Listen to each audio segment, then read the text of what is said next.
Great. Okay, thank you. Goedemiddag. Well, there's some Dutch here and now also watching the live video stream. My name is Bart Becker. I'm from TTY, Amsterdam. I'm going to talk about automated testing for Erlang. When I started out with Erlang, I also discovered that Erlang is not only great for building highly concurrent, highly available systems, but it's also great in testing. There are some great testing libraries available. So today I would like to talk about those and using my own examples. So the agenda for my talk, let me quickly introduce TTY, that's the company I work for. After that we quickly dive into EUnit. We're going to be smarter when we get to the QuickCheck part. We do some heavy lifting with common test. And hopefully we get quickly up and running with continuous integration. So, and that's about a service you might have known, might have heard of. That's called Travis. Great. Automated testing in Erlang, and Erlang itself is complex and quite diverse. So I might oversimplify some stuff here today, just to get to make it more understandable for people that are not familiar with testing in Erlang.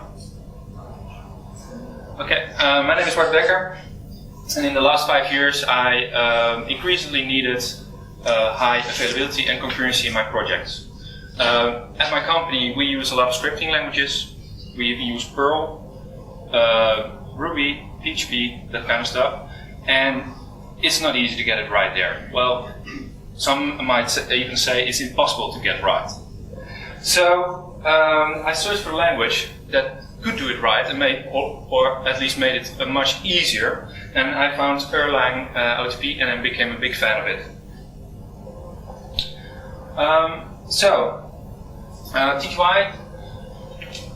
TTY, we build high traffic sites and mobile applications. We also have a lot of experience in search and meshing solutions like Solar, Lucene and Sphinx. We're based in Amsterdam, and that's of course a very dull place to work. Terrible canals and everything. It drives me nuts. We also the owner of Tweedehands.be. It's the #1 classified site in Belgium with over 650,000 unique visitors a day, so that's quite a lot of traffic. We also have a few startups we participate in. We do mobile payment solution, internet broadcasting platform, a music service, and even mobile audience targeting system. So quite a lot. We're quite busy. And at TTY we like Erlang a lot. We love Erlang. We're currently using it for a research and development project regarding search. So we're building basically a distributed search engine in Erlang. We're also currently using it for a lot of API backends, and we're also using it for a logging analytics platform for Tweedehands.be and other high traffic sites. So, and we have also some Ruby developers, and they also love Erlang. We're also participating quite a lot in the Erlang community in the Netherlands. The Dutch Erlang user group, we have semi-regular meetups, and a lot of great Dutch companies that use Erlang participate in that community. So if you're nearby, please come to a meetup, it's great. Also, together with Erlang Solutions and Maximonster Interactive, we co-organized the Erlang Factory Light Amsterdam in 2011. So, and last but not least, TTY also created, together with the core team of Travis, that's a continuous integration service, more about that later, created the first extra language on Travis, because before it only supported Ruby, and that was Erlang. So we're quite proud of it. Okay, enough about my company. Let's talk about simple testing with EUnit. Well, you're probably familiar with unit testing already in other languages. You might not. Well, EUnit test is quite simple. What you do is you check the expected result with the actual results based on an input you already predefined. So, for example, a simple addition method, let's pretend that addition exists in Erlang this way. 1 plus 1 should be 2, and 1 and 2 should be. This is correct? 3 so equal? Okay, this should fail. Yes! Basic math, always hard when you're on the stage and presenting. Alright, great. So this is a very basic unit test. You probably get the point. Well, at T2Y, let's go to a real example. Yeah. Right. Let's go to an example. Well, we're at Google Campus, so when you talk about the search engine, what's important? Well, Google gets it right, and it should be very, very fast and very, very relevant. So, to get relevant results, most search systems use a process that's called stemming. Stemming is reducing a word to its base form or root form.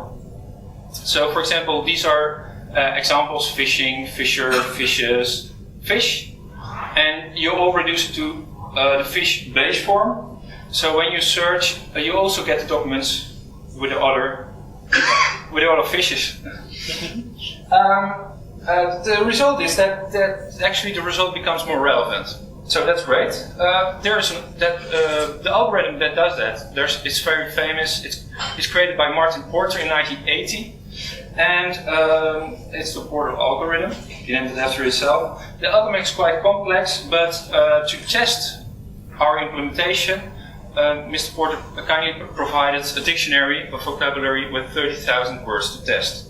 So the English words plus the stemmed form. So if all those words match, our algorithm should be correct.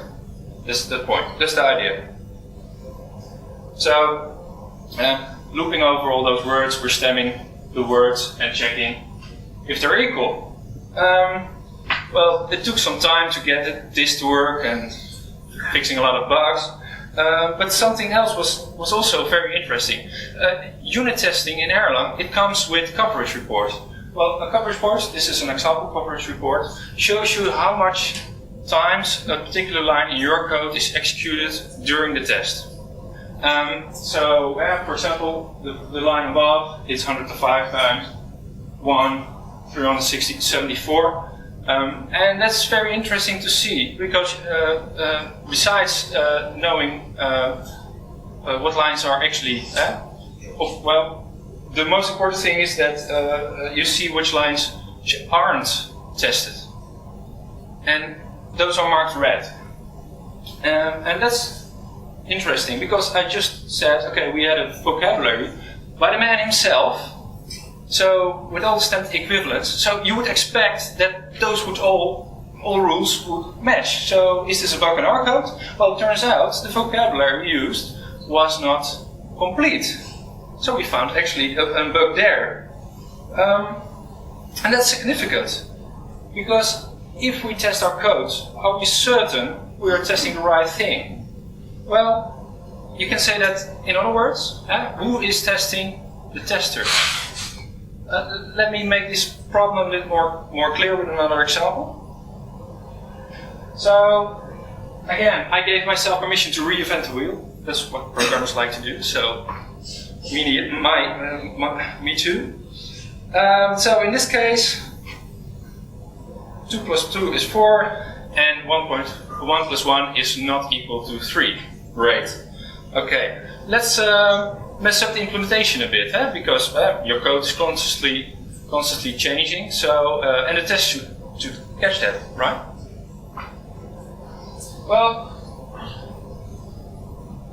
Well, they still pass, but the implementation is definitely incorrect. So the quality of this test is not very high. Let's see, and there's another problem as well. Integers in Erlang numbers are actually infinite. Limited by the memory of your computer, but there's no maximum size. So if we want to test the addition function, we actually need to test addition function for all input, and that's all integers. So that's actually quite a lot of tests. Okay, but of course, we're not lazy programmers, so let's add a lot of test cases to it. Yeah, well, you might think, this will never ever happen in practice, but actually I see similar tests, unit tests, in real world code. Because, this fails, let's just add another test for this test case, which is good, but it still doesn't give a guarantee if about the quality of the test, of the implementation actually works. So, I'm going to create a bit silly example again, but it's shown that it's pretty futile to improve your test by adding more cases manually. So when we hit the 1 million, it actually fails again. Damn it! Okay, so again, in this case, who is testing the tester? Who makes sure that I, as a developer, and maybe you guys know, but developers are actually quite bad testing their own code, picks the right input. So how do you know for certain you picked the right input? So that's a good question. Well, luckily, using QuickCheck, you can be smart and lazy at the same time. So that's very good. In QuickCheck, what you don't do is specify the input. So what we see in the previous examples, that when we specify the input, we probably made the wrong choice. Luckily, QuickCheck generates that for us. The only thing we need to do is specify the properties of the code. So you saw my addition example. Let's go over it one more time and see what properties we can define for that particular method. For example, a plus b should be equal to b plus a. Here you see a QuickCheck method. So what we're testing here is for all a, b that are integers. The addition should be a comma b should be equal to addition b comma a. Okay. Well, there are actually some other properties you can define on this. You might have seen them before. For example, a plus 0 should always be a. Well, sounds logical, right? Okay, so when running QuickCheck, what it will do, it will generate lots of integers. For all those integers, your property needs to be correct. If it isn't, it fails. So this is actually a very good way to stay lazy and be smart tester. Well, my presentation byline is this thing goes to 11. So you can let QuickCheck go to 11 by turning some knobs. By default, the number of test cases, so the number of integers in this example it generates is like 100 random integers. You can increase it, but it will also take a little bit more time doing tests. So for development, this is great. Later on, we will see that if you use, for example, a continuous integration system, it would be wise to increase this to, let's say, 10,000, 20,000, depending on how thorough you want to be. You can also change the size. What the size does is changes the maximum size of the integers that are generated in the case of integers. Great. Okay, let's look at another example for QuickCheck using a project of my own. When you're creating a search engine, you tend to add millions of documents. You tend to wind up with quite a lot of big lists with integers. So that will take quite a lot of memory. And luckily there is a solution for it, and it's called alias gamma encoding. What it does, alias gamma encoding, for example, we have a list 1, 2, 3. The 16-bit integer representation of this would be like this, and you see all those zeros. So what the alias gamma encoding basically does is remove those zeros. So let's remove the zeros. Well, there's one problem. if we remove all zeros, we don't know what the delimiters are between the numbers. So what we do is, based on the number of elements, -1, we add that amount of zeros in front. So we know how much bits the particular integer will take. How many data we need to get to construct that integer again, right?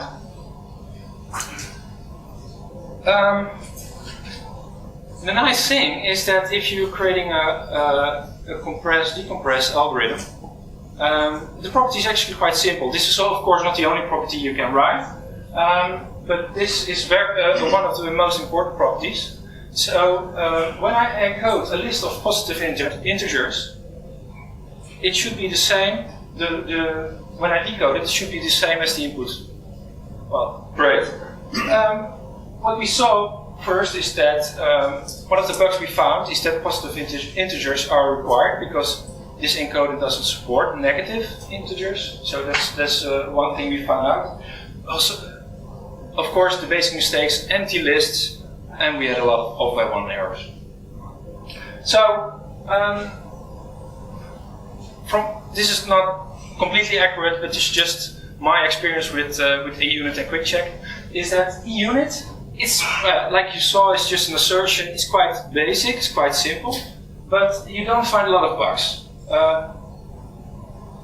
I found QuickCheck to be a lot harder because you really have to reason about you have to create a mental model of your code, and that's quite hard if you didn't do that a lot of times before that. So the good thing is that you need to create a mental model of your code, so your reasoning about your code becomes a bit better. But it's complex, but you also find a lot of more bugs, so that's great. And well, shipping quality code is our goal. Next up, common test. Let's do some heavy lifting. Erlang OTP, for example, is complex code, and it also has a complex code of test suite. For example, on commodity machine, it runs over 6 hours, and I don't think it's because they use a lot of sleep calls. So it's actually quite heavy, and they also use common test. And the reason for that it takes so much time is that it's really heavy-duty system testing. Let me show you using an example from our own project, the search engine project I talked about before. So we created some system tests. Our search engine is distributed, so it works on multiple nodes. So we specified some tests, adding and deleting a document, adding and deleting an index, make sure that queries are running, and test some redundancy. What happens if I kill a node? Is there still enough redundancy? And of course, hand in hand, the replication. So what we use common test for is that common test can actually shuffle those cases and repeat those cases. So what we said is, okay, shuffle it and repeat it and see if this dies. Well, turns out it died, of course, and that was because there was some state left by the add delete index, so you couldn't call those multiple times after each other. So this is a very good example of the use of common test. Common test is very complex, allows for grouping, callbacks, integration with other types of systems. It's really for the heavy lifting. We don't need that right now in our projects, but it's really cool to work with. Okay, next up. So we saw we could simply test with EUnit, how we can test smartly with QuickCheck, and how we can do heavy lifting with common test. Well,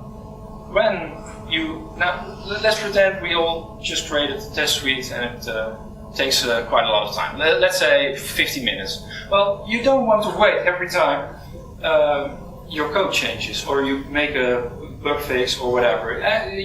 So for that, there's continuous integration. It's very valuable. probably also saw this one. That's a very good excuse. Let's pretend that in every change you need to wait 15 minutes, so you have a lot of time to play, how do you call that, knight? Or sword fighting, okay. Well, that's fun as well, but not a lot of work gets done there. So, for testing, it will be the same. Using continuous integration server that runs your tests when you're just developing increases the trial and error cycle, as I believe Mike Williams told us. So that's very important. And it also adds visibility. Sorry for this. Alarms will go off if somebody broke a build, and if you make that very visible, the person tends to be more inclined, or needs maybe a little bit of help, to fix the build, and that's a good thing because that improves your quality and doesn't keep. You don't want bugs lying around. You want great code. Okay. There are a number of continuous integration services available. One of the most popular one is Jenkins. It's an open source project. I believe it was called Hudson before. A lot of big Erlang projects use that. There are probably also a lot of other ones that I didn't include. It's great, it's mature, it's very flexible. And you also have Travis CI, which is a hosted continuous integration service, and is free for open source projects. And like I said in the introduction, we created together with the core team, I helped create the Erlang continuous integration for that. So this Travis can help you get quickly up and running. So let's look what we need to do for that. Okay, first some numbers. Travis CI currently is running over 10,000 builds daily for 20,000 active open source projects, so that's quite good. And there are currently, I believe, 371 Erlang projects, so that's also quite a lot of amount.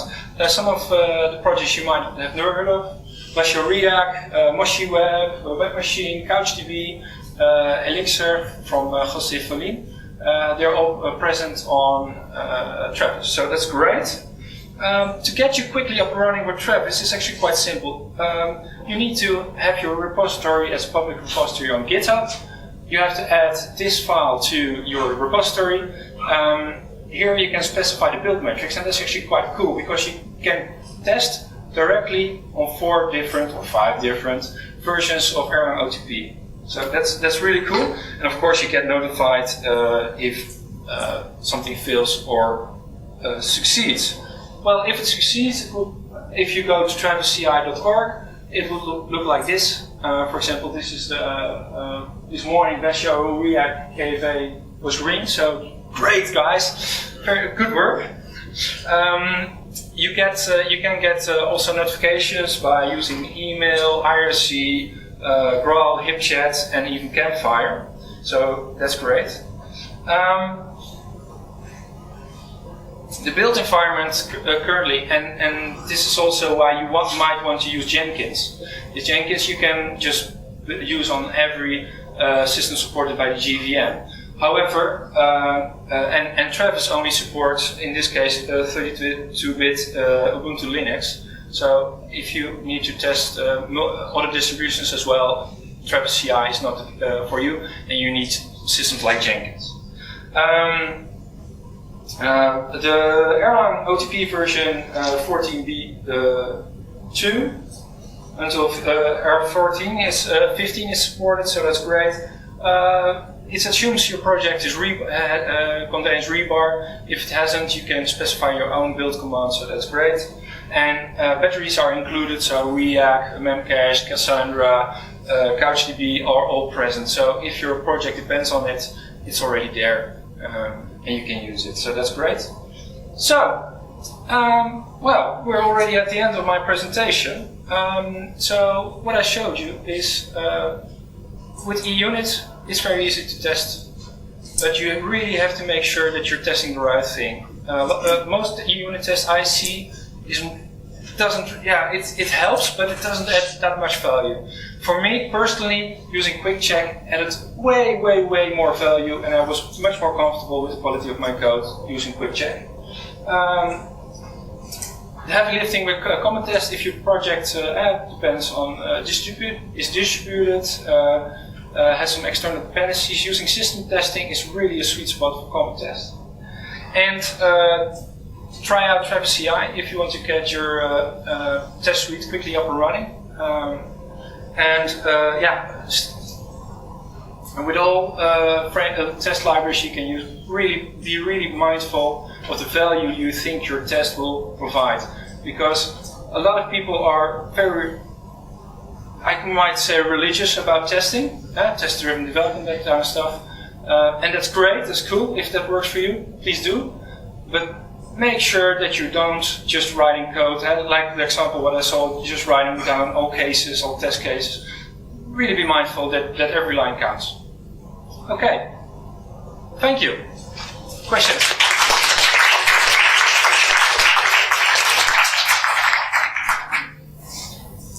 Questions? How easy do you find it to come up with good properties? For example, your addition, it just said that you had a created improvement within it. Yeah, well, that's the challenge, and but what you see is that you actually you have to reason about your code, and that's a bonus. It's hard, it isn't easy, but it's a good thing, and because I need to reason about my code gets better, because what you see is because you reflect on your code, you might even change your code based on the test, so that's very, very good. You find that if you reflect hard enough, the properties come. Sorry? If you reflect hard enough, you will find the properties. Until now, I always found properties that were actually giving me valuable feedback. Yes. So that might change. Okay, another question? Okay, thank you very much. My thanks to Ward.